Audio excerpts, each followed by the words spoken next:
آئیے ہم اور آپ مل کر ساری کائنات کے آقا کے بارگاہ میں ہدیہ درود پیش کریں. پڑھیں باؤ سے بلند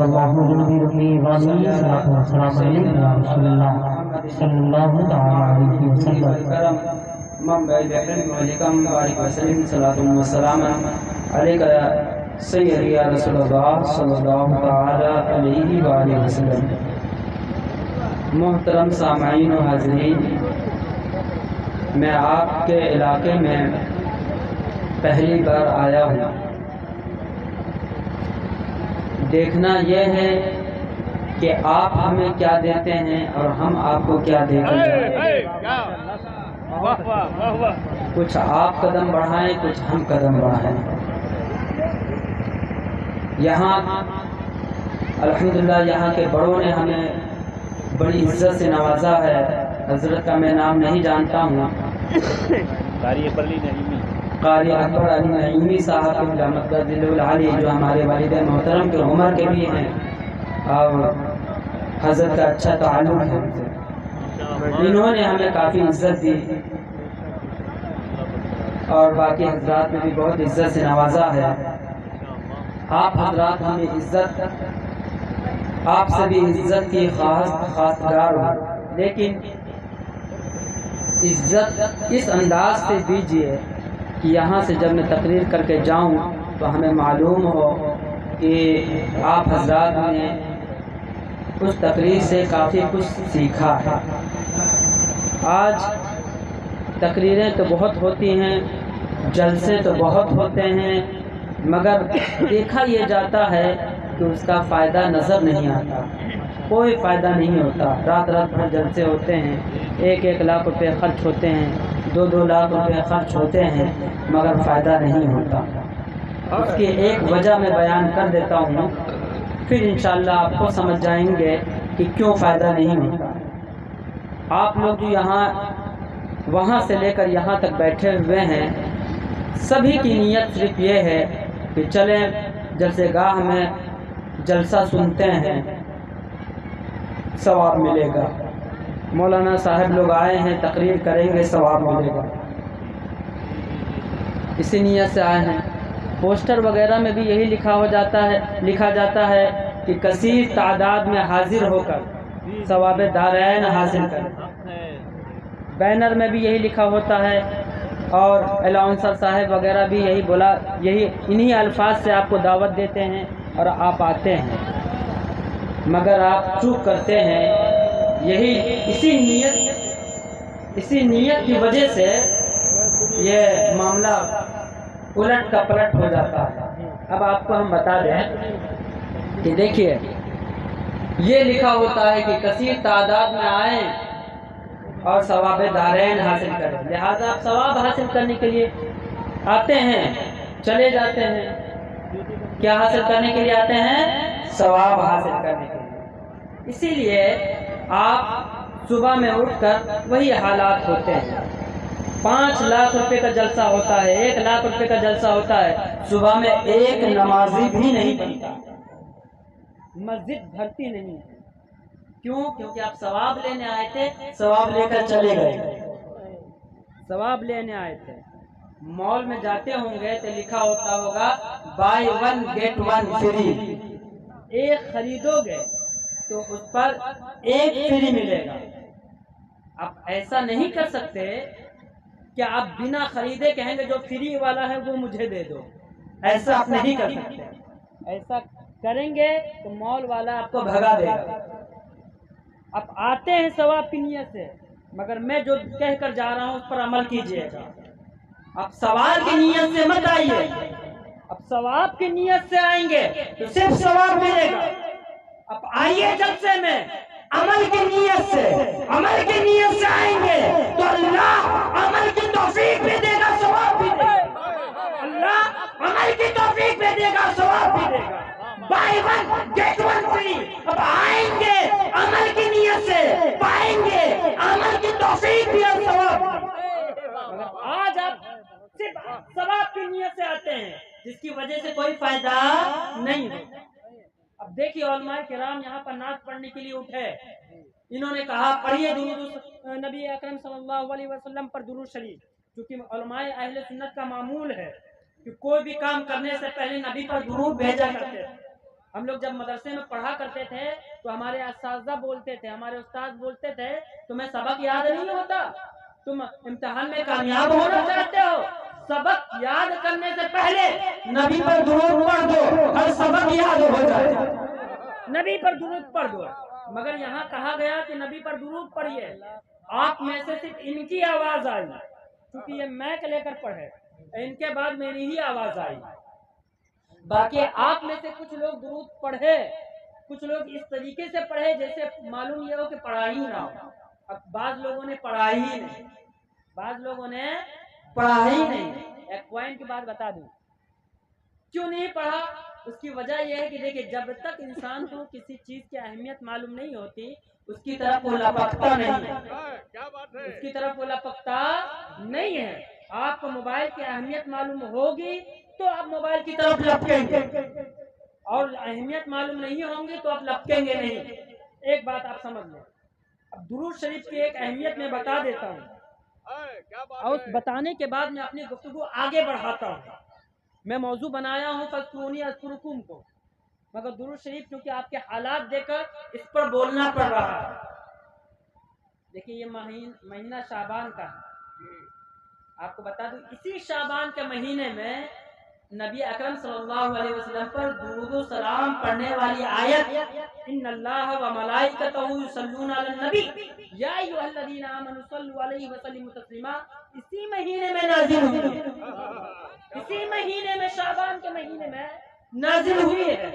علامہ عباس علوی مالکی اپنی کتاب ماذا فی شعبان عربی میں ہے، وہ لکھتے ہیں کہ اسی مہینے میں نبی پر درود والی آیت نازل ہوئی، لہذا یہ مہینہ درود و سلام والا مہینہ ہو گیا۔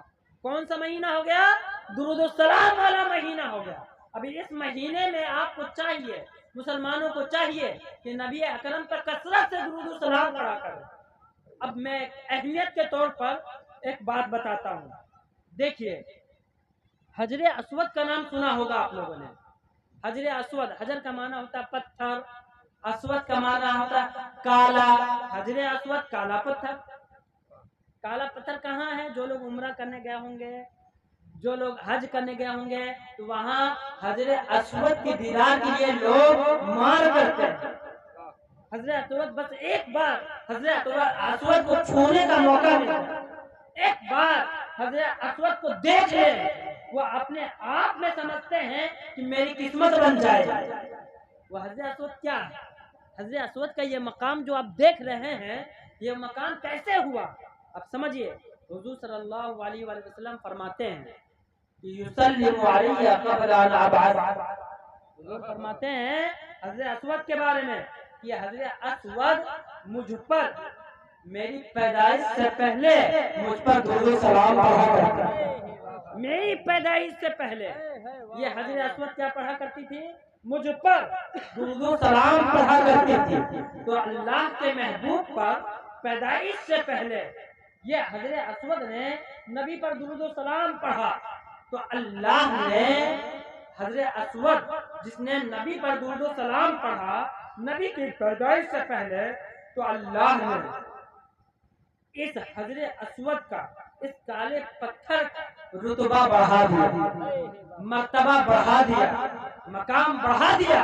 وہ کیا کہ عام پتھروں سے ہٹا کر کعبے کی دیوار میں چسپاں کر دیا، اور یہ کہہ دیا، اعلان کر دیا، اور مسلمانوں یہ ایک بے جان پتھر ہے جس نے نبی پر اعلان نبوت سے پہلے درود و سلام پڑھا، تو میں نے اس کی قسمت کو کعبے کی دیوار میں چسپاں کر دیا، اور مسلمانوں تم قیامت تک میرے محبوب پر درود و سلام پڑھتے جاؤ گے، میں تم روز محشر میرے ان محبوب کی شفاعت نصیب ہوگی۔ شاعر کہتا ہے میں سو جاؤں یا مصطفیٰ کہتے کہتے کھلے آنکھیں صلی اللہ کہتے، میں سو جاؤں یا مصطفیٰ کہتے کہتے کھلے آنکھیں صلی اللہ کہتے کہتے ہیں ایک بے جان پتھر ہے جس کا مقام کعبے کی دیوار ملی. بے شک تم نبی اعظم پر جذبہ شوق میں درود و سلام پڑھو گے تو میدان محشر میں اس نبی اعظم کی شفاعت نصیب ہوگی. میں سو جاؤں یا مصطفیٰ کہتے کہتے کھلے آنکھیں صلی اللہ کہتے کہتے. اب سنا مسلمانوں کہ درود و سلام پڑھنے کا جو پڑھتا ہے اس کا مرتبہ کیا ہو جاتا ہے, اس کا مقام کیا ہو جاتا ہے. اب جذبہ شوق میں آپ درود و سلام پڑھیں, پڑھیے اللہم صلی علی سیدنا مولانا محمد معدن الجود والکرم منبع العلم والحکم بارک وسلم صلاۃ و سلاما علیک سیدی یا رسول اللہ صلی اللہ تعالی علیہ وآلہ وسلم. جو لوگ اس سے قبل ہمارے ساتھ اجلاس میں موجود تھے جیسے آپ, وہ جانتے ہیں کہ میں زیادہ تر اصلاح پر گفتگو کرتا ہوں, اصلاح معاشرہ پر گفتگو کرتا ہوں جس کی اشد ضرورت ہے. اور ان باتوں کو اصلاح معاشرہ میں بھی رٹی رٹائی ہوئی باتیں میں نہیں بولتا, جس کی ضرورت جب پڑتی ہے اسی اعتبار سے میں گفتگو کرتا ہوں. میں نے گفتگو کرنے سے پہلے قرآن کی آیت کی تلاوت کی ہے جس میں اللہ تعالیٰ فرماتا ہے فاذکرونی اذکرکم. اس آیت کو سمجھنے کے لیے فاذکرونی اذکرکم کا مطلب ہے کہ تم میرا چرچا کرو میں تمہارا چرچا کروں, مگر اس آیت کو سمجھنے کے لیے دوسری آیت کو پڑھتا ہوں, اس کو سمجھیں گے پھر اس آیت کا مطلب سمجھ میں آئے گا. اللہ فرماتا ہے یا ایھا الذین آمنوا اذکروا اللہ ذکرا کثیرا. اللہ فرماتا ہے ایمان والو, یا ایھا الذین آمنوا, اے ایمان والو, اذکروا اللہ ذکرا کثیرا, اللہ کا اذکروا اللہ ذکرا کثیرا, اللہ کا کثیر خوب تر زیادہ سے زیادہ ذکر کرو, چرچا کرو. یہ عمل بتایا اللہ نے, کیا بتایا؟ عمل بتایا. ایک بات یاد رکھ رہے, ہر عمل کا ایک جزا ہوتا ہے, ہر عمل کا ایک جزا ہوتا ہے. اب نماز پڑھیں گے, نماز کا ایک جزا ہے. زکوٰۃ دیں گے, زکوٰۃ کا ایک بدلہ ہے. حج کریں گے, حج کا جزا ہے اللہ کے ہاں. اللہ حج کا حصہ, حج کا ثواب دے گا, جزا دے گا. ہر حصہ, ہر عبادت کا, ہر عمل کا بدلہ ہے, ہر عمل کا بدلہ ہے. اللہ کا چرچا کرنا, اللہ اس عمل کا بدلہ کہ اللہ نے کہا اے ایمان والو رب کا خوب خوب چرچا کرو, رب کا ذکر کرو. یہ بھی ایک عمل ہے, یہ بھی ایک عمل ہے. ہر عمل کا بدلہ متعین ہے, ہر عمل کا بدلہ متعین ہے. بتا دیا گیا ہے ایسا کرو گے تو ایسا ملے گا. مگر یہ عمل کہ اے ایمان والو اپنے رب کا چرچا کرو, اے ایمان والو اللہ کا چرچا کرو, اس کا بدلہ کیا ہے؟ تو اللہ فرماتا ہے یا ایھا الذین آمنوا اللہ اذکروا اللہ, اے ایمان والو اللہ کا ذکر کرو. یہ عمل ہے اور اس کا بدلہ فاذکرونی اذکرکم, یہ بدلہ ہے کہ تم رب کا چرچا کرو گے, رب تمہارا چرچا کرے گا. پتہ کیا چلا؟ تم رب کا چرچا کرو گے, رب تمہارے رتبے کو بڑھا دے گا. اعلیٰ حضرت فرماتے ہیں یا رسول اللہ کام وہ لے لیجئے تم کو جو راضی کرے, ٹھیک ہونا میرا ساتھ, تم پہ کروڑوں جھولا.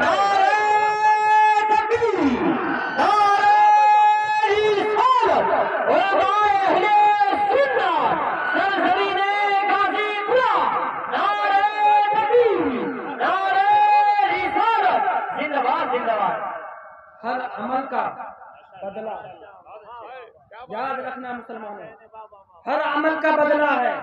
اور اللہ کی یاد کا بدلہ, اللہ کے ذکر کا بدلہ کیا ہے کہ تم اللہ کا ذکر کرو گے, اللہ کو یاد کرو گے, تو اس کا بدلہ یہ ہے کہ اللہ تیرا چرچا کرے گا. اب اس میں ایک پوائنٹ بتاتا ہوں, سمجھیے آپ لوگ. کیا ہے پوائنٹ؟ دیکھیے, بندہ اللہ کا ذکر کرتا ہے, اللہ کی عبادت کرتا ہے, اللہ کا تذکرہ کرتا ہے, اللہ کو یاد کرتا ہے. کیا کرتا ہے؟ یاد کرتا ہے اپنی طاقت کے مطابق. کیا بولے؟ اپنی طاقت کے مطابق. کیوں؟ اس لیے کہ بندہ محدود ہے. بندے کا عمل محدود ہے، لمیٹڈ ہے. بندے کا عمل کیا ہے؟ لمیٹڈ ہے، محدود ہے. بندہ ایک وقت ہوتا ہے، ایک وقت میں نہیں ہوتا. ایک وقت میں ہوتا ہے اور ایک وقت میں نہیں ہوتا. بندے کا عمل محدود ہوتا ہے. ایک وقت ایسا آتا ہے کہ بندے کا عمل منقطع ہو جاتا ہے. جب تک زندہ رہتا ہے بندہ عمل کرتا رہتا ہے، مرنے کے بعد بندے کا عمل رک جاتا ہے. یہ جو دنیا دیکھ رہے ہیں آپ، یہ دنیا یہ کیا ہے؟ یہ دارالعمل ہے. کیا ہے؟ دارالعمل ہے. مرنے کے بعد جیسے ہی بندے کی روح بندے کے جسم سے پرواز ہوتی ہے، بندہ دارالعمل سے نکل کر دارالجزا میں چلا جاتا ہے. بندہ جب تک دنیا میں ہے دارالعمل میں ہے، اور اس دارالعمل میں بندہ اپنی طاقت کے مطابق، اپنی وسعت کے مطابق، اپنی حیثیت کے مطابق اللہ کو یاد کرتا ہے، اللہ کا ذکر کرتا ہے، اللہ کی عبادت کرتا ہے. جیسے ہی روح پرواز ہوتی ہے دارالعمل بند، دارالعمل کا دروازہ بند، دارالجزا شروع ہو جاتا ہے. دنیا میں بندہ اپنی طاقت کے مطابق اللہ کو یاد کیا، جیسے مرنے کے مرا، انتقال ہوا، انتقال ہونے کے بعد دارالجزا میں اللہ بدلا دیتا ہے. بندہ اپنی طاقت کے مطابق عمل کرتا ہے اور اللہ اپنی حیثیت کے مطابق، اپنی طاقت کے مطابق جزا دیتا ہے. بندے کا عمل محدود ہے، اللہ لامحدود ہے. اللہ قیامت تک بندے کے تذکرے کو زندہ رکھتا ہے. بندہ اس لیے کہ اللہ لامحدود ہے. غوث اعظم کو پردہ فرمائے ہوئے زمانہ گزر گیا، آپ بھی تذکرہ ہوتا ہے. کیوں کہ غوث اعظم نے اپنے حیثیت کے مطابق اللہ کا ذکر کیا. اللہ نے جب سزا دیا تو اپنے طاقت کے مطابق، اپنے طاقت کے مطابق جزا دیا. اور سارے ولیوں نے اپنے حیثیت کے مطابق عمل کیا. اللہ جب جزا دینے پر آیا تو اللہ نے اپنی حیثیت کے مطابق. پوری دنیا چاہتی ہے کہ غوث اعظم کا تذکرہ مٹ جائے، خواجہ اجمیری کا تذکرہ مٹ جائے. کیسے مٹے گا؟ کیونکہ یہاں خدا جزا دے رہا ہے. غوث اعظم اپنی حیثیت کے مطابق عمل کیے، خواجہ غریب نواز اپنی طاقت کے مطابق عمل کیے، مگر جب اللہ نے جزا دیا تو اپنی طاقت کے مطابق. یہی وجہ ہے کہ نہ جانے کتنے سو سال ہو گئے اور غوث اعظم کو انعام مل رہا ہے. آپ کے ذریعہ، ہمارے ذریعہ اللہ غوث اعظم کا تذکرہ جاری رکھے ہوا. غوث اعظم کا تذکرہ جاری ہے. ہر کوئی اپنی حیثیت کے مطابق عمل کرتا، ہر کوئی اپنی طاقت کے مطابق عمل کرتا، اور اللہ اپنی طاقت کے مطابق جزا دیتا ہے. اللہ اپنی طاقت کے مطابق بدلہ دیتا ہے. مسلمانوں، چند باتیں سنیے اور اپنے ایمان کو تازہ کیجیے. ایمان کو تازہ کیجیے اور یہ گفتگو سنیے، بند کیجیے. قاری چمن صاحب اسی لیے ہم کو بلائے ہیں، بند کیجیے. توجہ آپ نہیں دیں گے تو وہ نہیں دیں گے. ہاں نہیں، چائے ویسا بند کیجیے. سنیے، ہوٹل مت کھولیے. کون سا مہینہ ہے بتائیے؟ ہوٹل کا ٹائم ختم ہے. بتائیے کون سا مہینہ ہے؟ شعبان کا مہینہ ہے. شعبان کو سمجھ لیجئے. اور 15ویں شب ہے الحمدللہ. دن جمعہ، دو معظم دن معظم رات، دونوں کو اللہ نے ایک کر دیا. دونوں کو اللہ نے ایک کر دیا. اب پوائنٹ جو دینے جا رہا ہوں سمجھیے.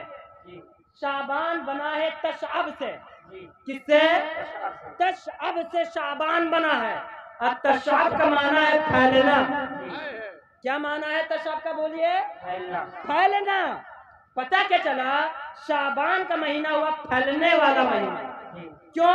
اس لیے کہ اس ماہ شعبان میں اللہ نے بے شمار خیر و برکت رکھا ہے، اور خاص کر 15ویں شب میں تو اتنی برکتیں، اتنی خیر رکھا ہے کہ اللہ پکارتا ہے کوئی برکت لینے والا آئے مجھ سے برکت حاصل کرے. اس وجہ سے اس شعبان کو کیا کہا گیا ہے؟ 15ویں شعبان. اس وجہ سے شعبان کا مہینہ تشاب سے شعبان بنا. اب سنو آقا دو عالم کیا فرماتے ہیں. ترمذی شریف کے حدیث ہے، اللہ کے رسول فرماتے ہیں، دیکھیے نسبت سے شے ممتاز ہوتا ہے. آج آپ سیدوں کی عزت کیوں کرتے ہیں؟ کیونکہ ان سیدوں کا رابطہ، ان کی نسبت آقا دو جہاں سے. ان کے چہرے سے آپ کو محبت نہیں ہے، گوشت پوشت سے محبت نہیں ہے، محبت نسبت سے. محبت کس سے ہے؟ نسبت سے.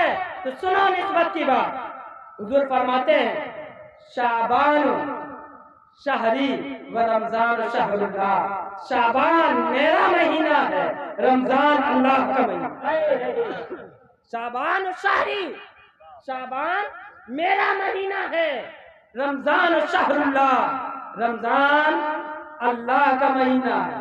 اب سنو، اللہ کے رسول صلی اللہ علیہ وسلم نے اس ماہ شعبان کو اپنی طرف نسبت کر کے اس ماہ شعبان کی قدر و منزلت کو بڑھا دیا.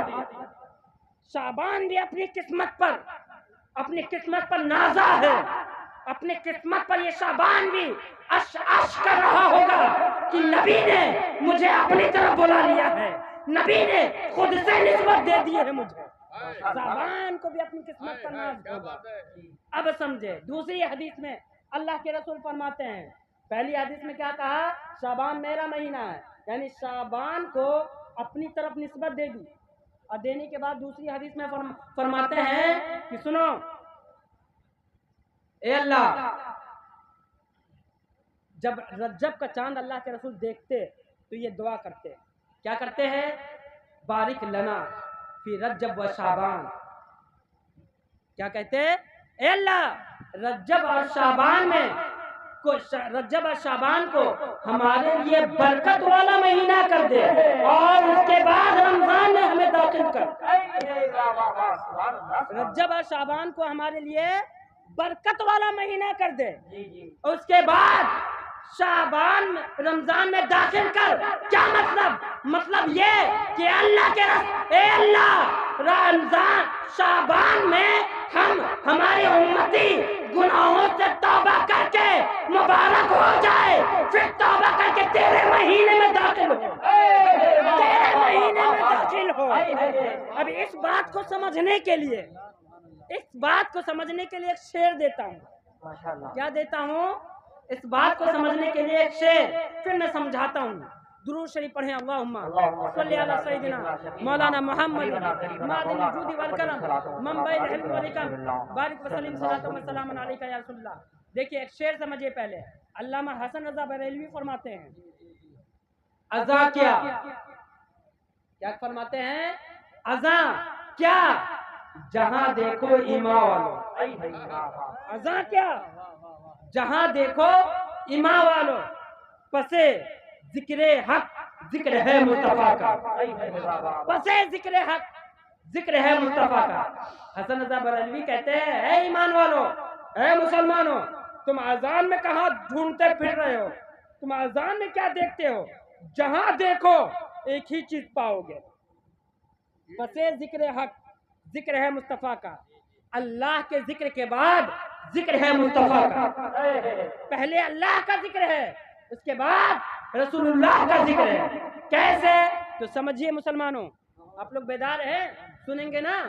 سنیں گے الحمدللہ. سنیے علامہ حسن رضا فرماتے ہیں کہ اذان میں کیا ہے؟ تو اذان میں پہلے اللہ اکبر اللہ اکبر اشہد ان لا الہ الا اللہ اشہد ان محمد رسول اللہ.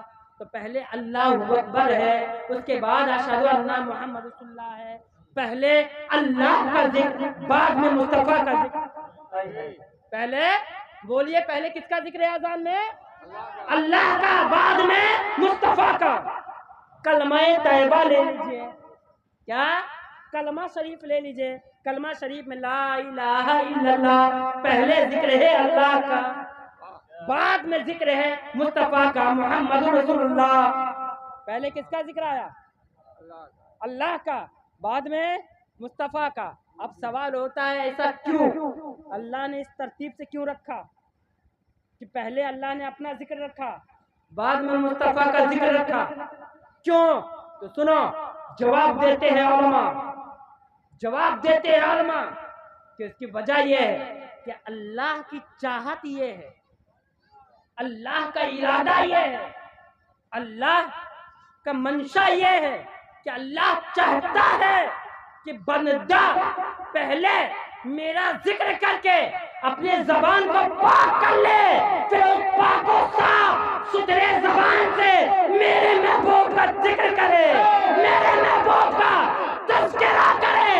پہلے زبان سے حمد باری سے زبان پاک ہو لے، پھر ذکر ہو مصطفیٰ کا۔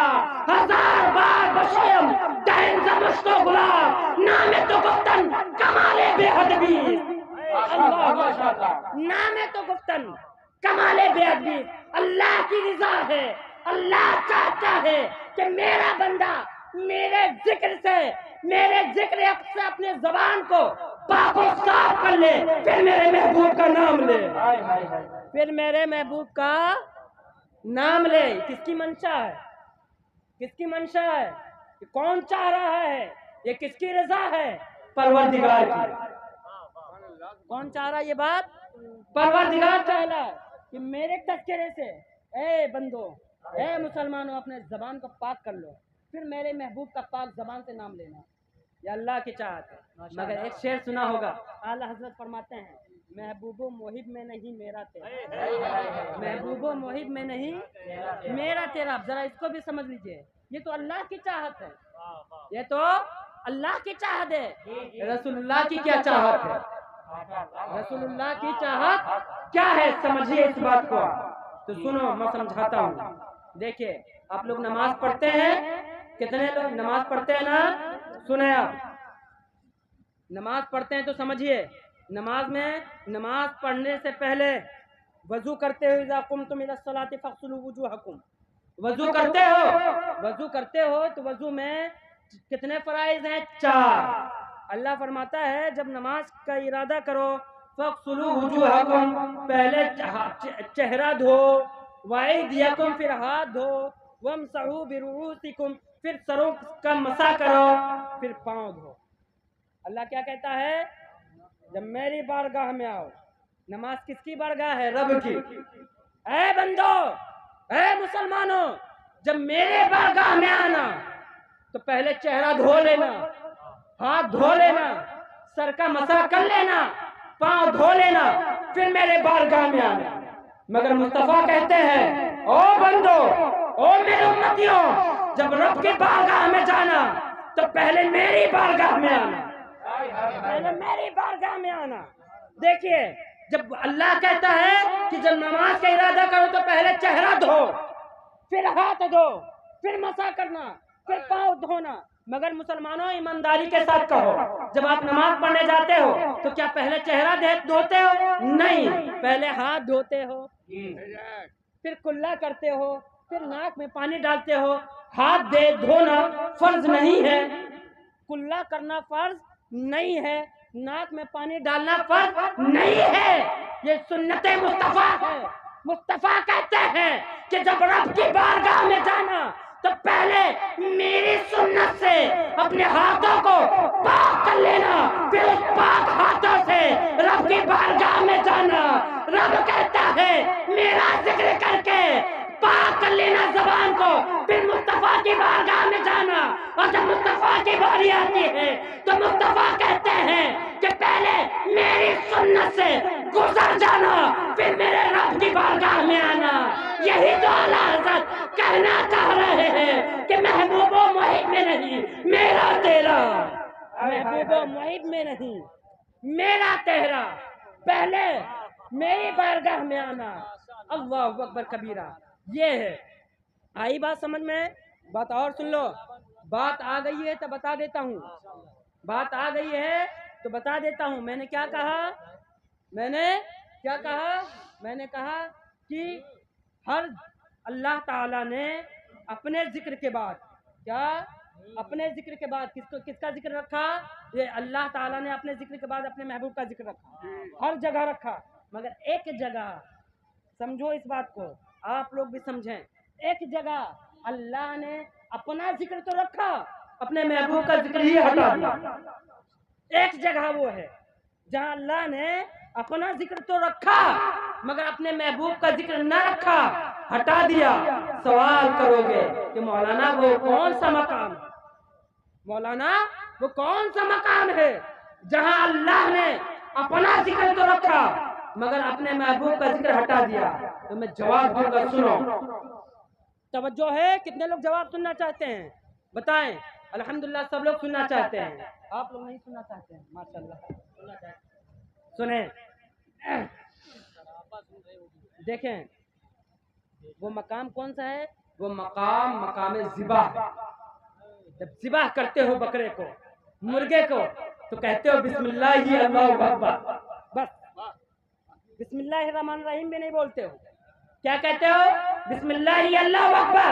دیکھو مقام ذبح پر قربانی کرنے جاتے ہو، بکرا ذبح کرنا جاتے ہو، مرغا ذبح کرتے ہو، تو یہاں اللہ کا ذکر کرتے ہو، مصطفیٰ کا ذکر ہٹا دیتے ہو۔ مصطفیٰ کا ذکر یہاں نہیں ہے، یہاں مصطفیٰ کا ذکر کرو گے تو جائز نہیں ہوگا۔ کیوں اللہ نے یہاں ہٹایا؟ کیونکہ اللہ نے اپنا ذکر رکھا۔ کیا رکھا؟ میرا ذکر رہے گا۔ کیوں؟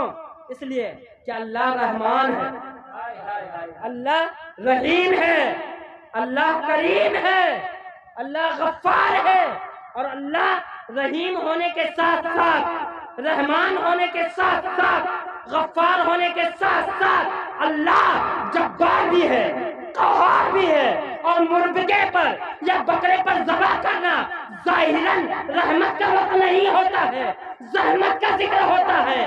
تو اللہ رحیم بھی ہے، اور رحیم ہونے کے ساتھ ساتھ اللہ قہار بھی ہے، جبار بھی ہے، اس لیے اللہ نے اپنا ذکر تو رکھا، اور اللہ نے اپنے محبوب کو سراپا رحمت بنا کر بھیجا۔ وما ارسلناک الا رحمۃ للعالمین، اللہ نے رحمت بنا کر بھیجا، قہاریت سے ہٹا دیا، جباریت سے ہٹا دیا۔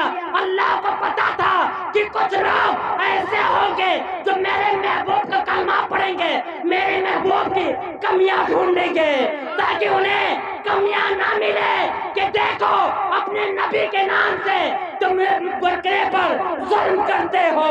اس لیے اللہ نے اپنا نام رکھا، محبوب کا نام ہٹا لیا۔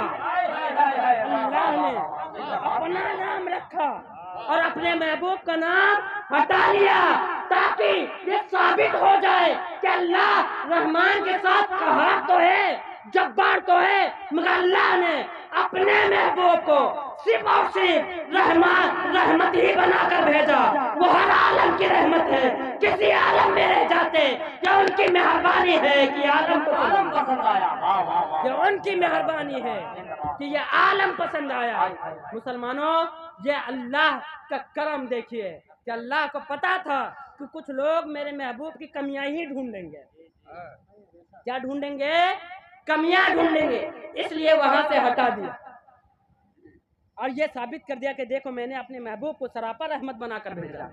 کیا بنا کر بھیجا؟ بولیے، سراپا رحمت بنا کر بھیجا۔ اب کچھ کام کی بات آئی ہے، اب آپ لوگوں کے کام کی بات ہے، آپ لوگ سنیے، سمجھیے اور عمل کیجیے۔ آپ لوگ سب یہاں بیٹھے ہیں اس نیت سے نہیں کہ ثواب ملے گا، شروع میں نے بولا تھا اس نیت سے بیٹھے ہیں کہ کوئی بات اچھی لگے گی تو اس پر عمل کروں گا، کوئی بات سمجھ میں آ جائے تو اس پر عمل کروں گا۔ اب بتاتا ہوں آپ لوگوں کو آج مسلمانوں کے حالات خراب کیوں ہیں، آج مسلمانوں کے حالات کیوں خراب ہیں، اس کی وجہ بتا دیتا ہوں۔ دیکھیے، یہ علماء جانتے ہیں کہ جنگ احد میں مسلمانوں کو، صحابی کو، اصحاب نبی کو شکست ملی۔ جنگ احد میں کیا ملی؟ اسلام کو شکست، اس کی وجہ سمجھیے آپ کیا وجہ ہے؟ اس کی وجہ یہ ہے کہ دیکھیے، اس کی وجہ یہ ہے کہ آقائے دو عالم صلی اللہ علیہ وسلم نے چند صحابی کو، کس کو؟ چند صحابی کو ٹیلے پر رکھ دیا، کھڑا کر دیا اور تاکید کر دیا کہ سنو، جب تک میں نہ کہوں کسی بھی حال میں یہاں سے ہلنا مت، یہاں سے ہٹنا مت، جب تک میں نہ کہہ دوں کسی بھی حال میں ہٹنا مت۔ جب صحابی کھڑے ہو گئے، جنگ شروع ہو گئی۔ جب صحابی نے ٹیلی سے دیکھا کہ کفار بھاگ گئے، ہمارے ساتھیوں نے کفاروں کو مار بھگایا، کفار کیا نام ہے ہار گئے، اب کفار کی فوج بھاگ رہی ہے، مار کھا کھا کر بھاگ رہی ہے، اور یہ جو صحابی ٹیلے پر تھے ان سے ایک لغزش ہو گئی کہ انہوں نے سوچا نہیں، اور نبی نے جہاں کھڑا کر دیا تھا وہاں سے یہ ہٹ گئے، وہاں سے یہ ہٹ گئے اور مال غنیمت کی طرف دوڑے، مال غنیمت حاصل کرنے کے لیے۔ اللہ اکبر! یہ صحابی سے یہ لغزش ہونا تھا کہ ادھر صحابی ٹیلے سے ہٹے، ادھر کفار پیچھے سے آ کر صحابیوں پر، مسلمانوں پر حملہ کر دیے، جس کی وجہ سے یہ جنگ مسلمانوں کے ہاتھ سے نکل گئی، یہ جنگ مسلمانوں کے ہاتھ سے نکل گئی، مسلمان ہار گئے۔ او مسلمانوں، یاد کر لو، یہ ایک موقع تھا، صحابی نے لغزش کی، نبی کے فرمان کے خلاف کیا، نبی کے فرمان، نبی نے جس بات کی تاکید کر دی تھی اس سے ہٹ گئے تو جنگ ہار گئے۔ اور مسلمانوں، یہ آخرت اور دنیا کے بیچ میں اچھے اور برے اعمال کی ایک جنگ سے اب لڑ رہے ہو، نہ اپنے اللہ کے رسول کے نہ جانے کتنے فرمان سے دور ہو گئے ہو، تو کیسے جیتو گے؟ اور مسلمانوں، کامیابی چاہتے ہو تو نبی کے فرمان کو مضبوطی سے تھام لو، یہاں بھی کامیاب رہو گے، وہاں بھی کامیاب رہو گے، مضبوطی سے تھام لیں، یہاں بھی کامیاب، وہاں بھی کامیاب۔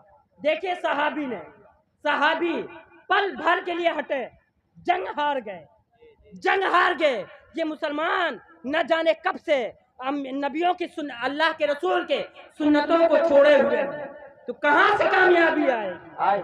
کہاں سے کامیابی آئے گی؟ اس اچھائی اور برائی کی جنگ میں کیسے جیتو گے؟ اس اچھائی اور برائی کے جنگ میں کیسے جیتو گے؟ ہارو گے نہیں تو اور کیا حاصل ہوگا؟ ہارو گے نہیں تو اور کیا ہوگا؟ آج شب برات ہے، توبے کی رات ہے، آج شب برات ہے، یہاں سے آپ لوگ اٹھے تو توبہ کر کے اٹھے۔ اب میں بتاتا ہوں، اب یہ نہ سمجھے کہ ہم گنہگار ہیں، سیاکار ہیں۔ سنو، اللہ بھی تواب ہے، آپ بھی تواب ہیں، تواب اللہ بھی ہے، تواب ہم بھی ہیں، آپ بھی ہو، مگر اللہ کے تواب ہونے میں فرق ہے، ہمارے اور آپ کے تواب ہونے میں فرق ہے۔ تواب کا معنی سمجھیے، تواب کا معنی ہے بار بار رجوع کرنے والا، بار بار رجوع کرنے والا بندہ، بار بار گناہ کر کے رب کی بارگاہ میں رجوع کرتا ہے، اور رب بار بار بندے کی توبہ قبول فرما کر رجوع کرتا ہے۔ اس اعتبار سے بندہ بھی تواب، رب بھی تواب ہے، بندہ بھی تواب، رب بھی تواب ہے۔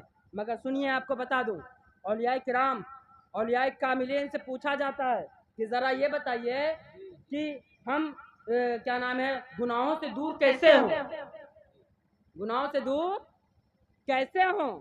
تو اولیاء کاملین کہتے ہیں گناہوں سے اگر دور ہونا چاہتے ہو تو ان چیزوں سے دور ہو جاؤ جن کی وجہ سے تم گناہ کرتے ہو، ان چیزوں سے دور ہو جاؤ جن کی وجہ سے تم گناہوں میں مبتلا ہوتے ہو۔ اب سنیے، مثال کے طور پر آپ کے گھر میں، بتاؤ کس کے گھر میں، یہاں تو دیہات ہے، شہروں میں جا کر دیکھیے تو ہر راستے پر گھروں میں بھی نالیاں نکلی ہوئی ہوتی ہیں، گٹر کی طرف جاتا ہوتا ہے، گھروں میں بھی نالیاں ہوتی ہے، مگر وہ چونکہ ڈھکا ہوتا ہے تو اس کی بدبو باہر نہیں آتی۔ آئی بات سمجھ میں؟ تو بدبو نہیں آتی، آرام سے لوگ رہتے ہیں۔ کبھی کبھی ایسا ہوتا ہے کہ نالی ٹوٹ جاتا ہے، کبھی کبھی ایسا ہوتا ہے کہ ڈھکنا ٹوٹ جاتا ہے یا ڈھکن ہٹ جاتا ہے تو بدبو پر بدبو، بدبو پر بدبو آتی ہے، لوگ رہ ہی نہیں پاتے ہیں گھر میں۔ اب بتاؤ مسلمانوں کہ اس گھر میں جو نالی ٹوٹنے کی وجہ سے جو بدبو ہے یہ کیسے دور ہوگا؟ کیا بابا جی سے تعویذ لوگے تو دور ہو جائے گا یہ بدبو؟ کیا بات ہے؟ تعویذ سے یہ بدبو دور نہیں ہونے والا۔ دور کیسے ہوگا؟ اس گھر میں عید میلاد النبی کی محفل سجاؤ گے تو کیا بدبو دور ہوگا؟ نہیں دور ہوگا۔ اس گھر میں جلسہ کراؤ گے تو دور ہوگا؟ نہیں ہوگا۔ کیوں؟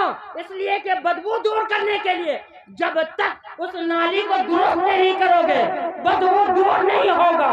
اور مسلمانوں اگر تم چاہتے ہو کہ تم بخش دیے جاؤ، تم چاہتے ہو تو اللہ معاف کر دے تمہیں، تو سنو، توبہ توبہ کرنے سے تم بخشے نہیں جاؤ گے، توبہ توبہ کرنے سے تمہاری توبہ قبول نہیں ہوگی، بلکہ تم ان چیزوں سے دور ہو جاؤ جن کی وجہ سے گناہوں میں مبتلا ہوتے ہو۔ ایٹومیٹک تمہاری توبہ بھی قبول ہوگی، تم اللہ کے نیک بندے کہلاؤ گے، تمہاری توبہ کہلاؤ گی، تم گناہوں ان چیزوں کو چھوڑو گے نہیں اور کہو گے مولانا صاحب ہم گناہ سے توبہ کرنا چاہتے ہیں۔ اللہ کی بارگاہ میں توبہ توبہ کرو گے، اے اللہ میں یہ توبہ کرتا ہوں، اے اللہ میں یہ توبہ کرتا ہوں، اور ان تمام کاموں سے لگے رہو گے جس کی وجہ سے گنہگار ہو رہے ہیں، جس کی وجہ سے گنہگار ہو رہے ہو۔ سنو، حضور صلی اللہ علیہ وسلم بنی اسرائیل کے زمانے میں، اس کے زمانے میں بنی اسرائیل کے زمانے میں حضور صلی اللہ علیہ وسلم صحابیوں کو، کن کو؟ صحابیوں کو بنی اسرائیل کے ایک نوجوان کی حکایت بیان فرماتے ہیں اور کہتے ہیں کہ سنو، بنی اسرائیل کے زمانے میں ایک نوجوان ہوا کرتا تھا، ایک آدمی ہوا کرتا تھا۔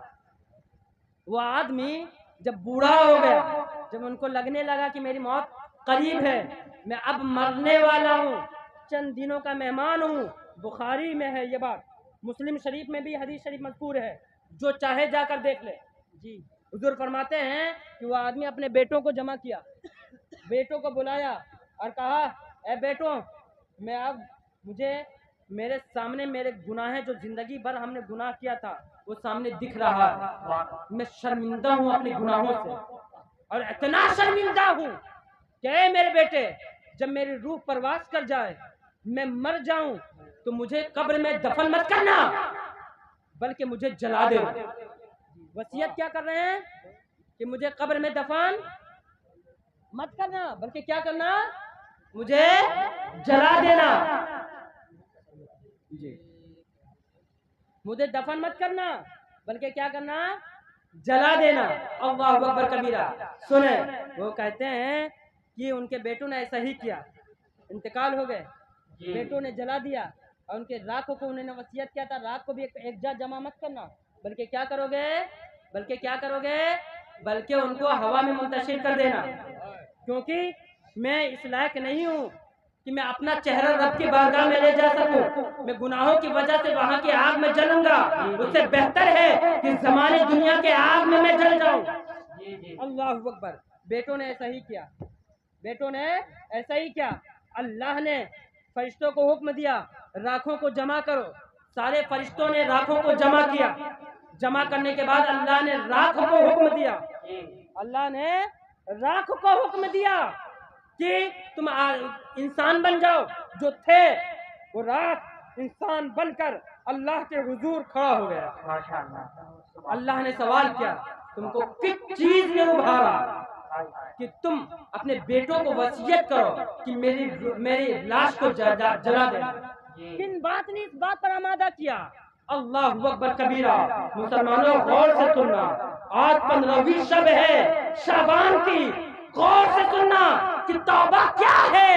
اصل توبہ کرنا نہیں ہے، بلکہ اس نوجوان نے رب کی بارگاہ میں کہا او پروردگار عالم، مجھے تجھ سے ڈر لگ گیا تھا، میں شرمندہ ہو گیا تھا، تیرا خوف میرے دل میں بس گیا تھا، اسی وجہ سے میں نے اپنی اولاد کو یہ حکم دیا۔ رب نے فرمایا سن، اصل توبہ شرمندہ ہونا اور میرا خوف دل میں پیدا کر لینا ہے۔ جا تجھے میں بخش دیا، فرشتوں کو حکم دیا، انہیں جنت میں بھیج دیا گیا، فرشتوں کو حکم دیا گیا اور انہیں جنت میں بھیج دیا گیا۔ دیکھیے یہاں سے سبق ملتا ہے، درس ملتا ہے کہ اصلی توبہ شرمندہ ہونا گناہوں پر اور رب کے خوف کو اپنے دل میں بسا لینا۔ سبحان اللہ، سبحان اللہ۔ او مسلمانوں، آج 15ویں شب ہے، کیا ہے بولیے؟ 15ویں شب ہے۔ رب کا ڈر، رب کا خوف خدا اپنے دل میں سماؤ اور اپنے گناہوں پر شرمندہ ہو کے آج کی رات توبہ کر لو، آج کی رات توبہ کر لو۔ بتاؤں ایک وعدہ آپ لوگ کرو، آج آپ میری تقریر سے خوش ہو رہے ہو نا، آپ اپنی ادا سے مجھے بھی خوش کرو، ایک ہاتھ سے تالی۔ اب جو میں کہنے والا ہوں مسلمانوں، مجھ سے وعدہ کرنا تاکہ یہ جلسہ کامیاب ہو جائے۔ جلسہ چیخنے چلانے سے کامیاب نہیں ہوتا، جلسہ گفتگو کو سمجھ کر اس پر عمل کرنے سے اور صبح ہو کر کچھ بدلاؤ آنے سے کامیاب ہوتا ہے، بدلاؤ آنے سے۔ دیکھیے ملٹی میڈیا میں موبائل ہے نا، یہ دیکھیے موبائل ہے نا، یہ موبائل سکسیس ہے، یہ موبائل کامیاب ہے۔ اس کا راز جاننا چاہتے ہو مسلمانوں؟ کیوں بتاؤ، کتنے لوگ اس کا راز جاننا چاہتے ہیں؟ بس 2-4 لوگ، پیچھے والے نہیں جاننا چاہیں گے، کوئی بات نہیں، مت جانیے۔ بات سمجھ میں آئے تو قبول کر لینا، اڈاپٹ کر لینا، ورنہ اگنور کر دینا۔ آئی بات سمجھ میں؟ دیکھیے جب موبائل بنانے والوں نے موبائل کو بنایا تو ان کا مقصد دے دیا، موبائل بنانے کے بعد موبائل کو مقصد دے دیا اور کہہ دیا کہ او موبائل، میں تمہیں اس لیے بنا رہا ہوں تاکہ تم ایک دوسرے سے رابطہ کرا سکو، مقصد دے دیا۔ اور کچھ دنوں تک، چند دنوں تک چھوٹا موبائل چلتا رہا اور اس موبائل نے اپنے مقصد پر قائم رہا، لوگوں کی باتیں آپس میں کراتا رہا، قائم رہا۔ پھر اس کے بعد جب موبائل والوں نے دیکھا کہ یہ اپنے مقصد کو بھولا نہیں ہے تو دھیرے سے اس میں میسج کا آپشن ڈال دیا، چیٹ کا۔ پھر اس کے بعد دھیرے دھیرے دیکھا کہ یہ پھر بھی اپنے مقصد سے ہٹا نہیں ہے، پھر اس میں واٹس ایپ ڈال دیا، فیس بک ڈال دیا، یوٹیوب ڈال دیا، ٹویٹر ڈال دیا۔ اب موبائل کے اندر واٹس ایپ بھی ہے، موبائل کے اندر یوٹیوب بھی ہے، فیس بک بھی ہے، اس کے باوجود موبائل نے اپنا مقصد نہیں چھوڑا، موبائل نے اپنا مقصد نہیں چھوڑا۔ آپ کے پاس کوئی موبائل ہے، یوٹیوب بہت اچھا چل رہا ہے، فیس بک بہت اچھا چل رہا ہے، مگر جب کسی کا فون آئے تو گھنٹی نہ بجے تو اس موبائل کو آپ رکھو گے یا بھیج دو گے؟ پھینک دو گے، ہٹا دو گے؟ بات آ رہی ہے، اس کی آواز آپ تک نہیں پہنچ رہی ہے، آپ کہو کہ موبائل خراب ہو گیا، آپ دوسرا موبائل لو۔ اگرچہ فیس بک اچھے سے چل رہا ہے، اگرچہ واٹس ایپ اچھے سے چل رہا ہے، مگر اس کو آپ کیا نام ہے ہٹا دو گے۔ پتا کیا چلا؟ موبائل اپنے مقصد پر ڈٹا ہوا ہے۔ اسی وجہ سے دن بدن موبائل سکسیس ہے، موبائل کامیاب ہے، موبائل ہر روز آگے بڑھ رہا ہے، ہر روز نئے نئے موبائل ایجاد ہو رہا ہے۔ فیس بک ہے، واٹس ایپ ہے، ٹویٹر ہے، مگر موبائل اپنا مقصد بھولا نہیں ہے۔ دیکھیے اب فیس بک دیکھ رہے ہیں، یوٹیوب چلا رہے ہیں، ویڈیو چل رہا ہے، کسی نے فون کیا، یوٹیوب بند، فیس بک بند، گھنٹی بجنا شروع ہو گیا، گھنٹی بجنا شروع ہو گیا۔ یہی وجہ ہے کہ یہ موبائل کامیاب ہے۔ کیوں کامیاب ہے؟ کہ موبائل نے اپنا مقصد نہ بولا۔ او مسلمانوں، او بھولے بھالے سنیو مسلمانوں، سنو، اللہ تعالیٰ نے آپ کو پیدا فرما کر آپ کو مقصد دے دیا۔ وَمَا خَلَقْتُ الْجِنَّ وَالْإِنسَ إِلَّا لِيَعْبُدُونِ۔ اے مسلمانوں، ہم نے تمہیں پیدا فرما کر تجھے مقصد دے رہا ہوں کہ تجھے کسی اور کاموں کے لیے نہیں، اپنی عبادت کے لیے پیدا کر رہا ہوں، اپنی عبادت کے لیے پیدا کیا ہوں۔ اور ہر روز 5 وقت اللہ کی طرف سے حی علی الصلاۃ کی سزا کر آپ کو آپ کا مقصد یاد دلا رہا ہے، مگر یہ مسلمان اپنے مقصد کو بھول کر دوسرے کاموں میں لگا ہوا ہے۔ یہی وجہ ہے کہ مسلمان ناکام ہوتا چلا گیا۔ آج مسلمانوں پر موب لنچنگ ہو رہا ہے۔ مسلمان کتنا ناکام ہوا، اتنا ناکام کہ دیکھیے آج مسلمانوں پر موب لنچنگ ہو رہا۔ کیوں؟ اس لیے کہ مسلمانوں نے اپنا مقصد بھول گیا، مسلمان اپنا مقصد چھوڑ بیٹھے ہیں۔ بتائیے مولانا صاحب، یہ غلط بول رہا ہوں؟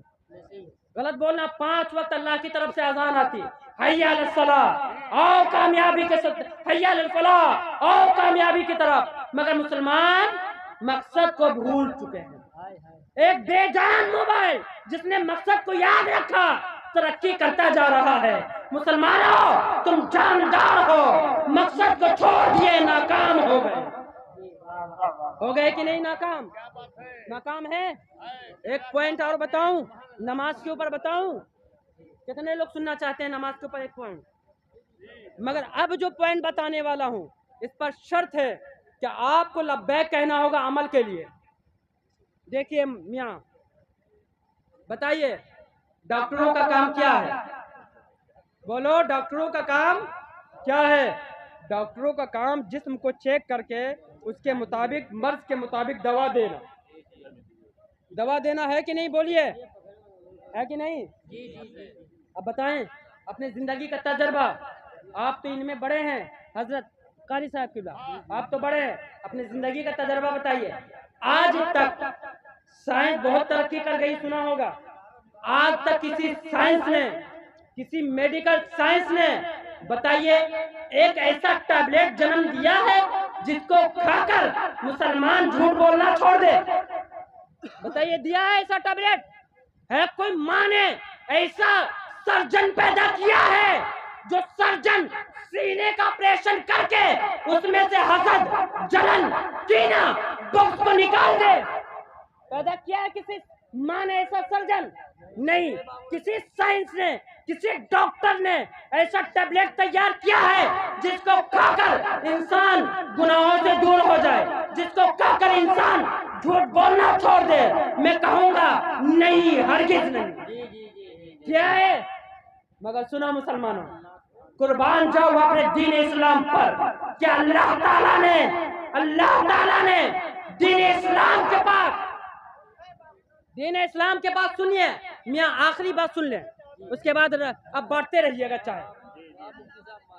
ایک ڈاکٹر آپ نہیں دکھا سکتے کہ جس نے ایسا ٹیبلٹ دیا ہو کہ جس کی وجہ سے انسان جھوٹ بولنا چھوڑ دے، جس کی وجہ سے انسان غیبت کرنا، جس کو کھا کر چھوڑ دے، جس کو کھا کر انسان حسد، کینہ، بغض سے دور ہو جائے۔ مگر قربان جاؤ، اسلام نے ایک ایسا ٹیبلٹ دیا ہے جس کو اپنا کر مسلمان گناہوں سے دور، جھوٹ سے دور، کینہ سے دور ہو جاتا ہے۔ وہ ٹیبلٹ کیا ہے؟ تو اسلام جواب دیتا ہے، ان الصلاۃ تنہا عن الفحشاء والمنکر۔ اسلام نے ایک نماز کے شکل میں ایک ایسا ٹیبلٹ دیا ہے کہ مسلمان اسے اپنا کر جھوٹ سے دور، غیبت سے دور، چغلی سے دور، یہاں تک کہ ظاہری باطنی ہر بیماری سے دور ہو جاتا ہے۔ ہر بیماری سے مسلمان دور ہو جاتا ہے۔ ایک ٹیبلٹ، اور مسلمانوں کامیاب ہونا چاہتے ہو تو اسلام کے ایک ٹیبلٹ جس کا نام ہے نماز، اس کو اپنا لو، تم دنیا میں بھی کامیاب، آخرت میں بھی کامیاب۔ آج 15ویں شب ہے، مل کر توبہ کرو، اب مل کر وعدہ کرو کہ آج سے ہم سب 5 وقت کا نمازی بنیں گے۔ بتائیے کتنے لوگ یہ ٹیبلٹ کھانے کو تیار ہیں؟ کتنے لوگ 5 وقت نمازی بنیں گے؟ اگر آپ نمازی بن گئے، میرا یہاں آنا وصول ہو جائے گا، ان کا بلانا وصول ہوگا، ان علماء کرام کی محنتیں وصول ہو جائیں گی۔ بتاؤ نماز پڑھو گے؟ جی، المومن اذا وعد وفا، مومن جب وعدہ کرتا ہے تو پورا کرتا ہے۔ ایک بار ہاتھ اٹھا کے کہیں کہ ہم لوگ نمازی بنیں گے۔